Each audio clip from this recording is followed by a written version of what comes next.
എടാ മോനെ, നീ നിന്റെ ജീവിതശൈലിയൊക്കെ ഒന്ന് ശ്രദ്ധിക്കുമെന്ന് പറയുമ്പോൾ അയാളെന്താ കാണിക്കാന്നറിയോ? ആയിക്കോട്ടെ ആയിക്കോട്ടെ, സന്തോഷമായി, മരുന്നില്ലാതെ കഴിച്ചില്ലല്ലോ. വീട്ടിൽ ചെന്നിട്ട് ഭാര്യ പറയാ, അല്ല ചേട്ടാ നിങ്ങളൊന്ന് പോയി 2 വ്യായാമമൊക്കെ ചെയ്യ്, ഡോക്ടറല്ലേ പറഞ്ഞത് ഇത് ചെയ്യുമെന്ന് പറയുമ്പോൾ പറയുന്ന കാര്യം എന്നറിയോ? പിന്നെ കുറച്ച് കഴിഞ്ഞ് വീണ്ടും വരിക പേഷ്യൻ്റ് കേട്ടോ. എന്നിട്ട് നമ്മൾ മരുന്നൊക്കെ എഴുതി കൊടുത്തു കഴിയുമ്പോൾ, ഡോക്ടറെ മരുന്നില്ലാതെ ഈ അസുഖമൊക്കെ ഒന്ന് മാറുമോ, വല്ല വഴിയുണ്ടോ? മരുന്നില്ലാതൊക്കെ മാറും, പക്ഷെ നീ നിൻ്റെ ജീവിതശൈലി ശ്രദ്ധിക്കണം. ആ അപ്പം ഞാൻ നേറ്റു കേട്ടോ. പിന്നെ വീട്ടിൽ ചെന്നിട്ട് വീണ്ടും ഭാര്യ പറയാ, ഒന്ന് പോയി വ്യായാമം ചെയ്യണം.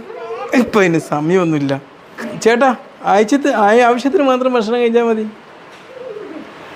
എന്താ ഇപ്പം ചെയ്യാം, ഇന്ന് അങ്ങോട്ട് കഴിക്കട്ടെ, നാളെ നമുക്ക് ആലോചിക്കാം. ഇതാണ് നമ്മളെ പ്രശ്നം. നമുക്ക്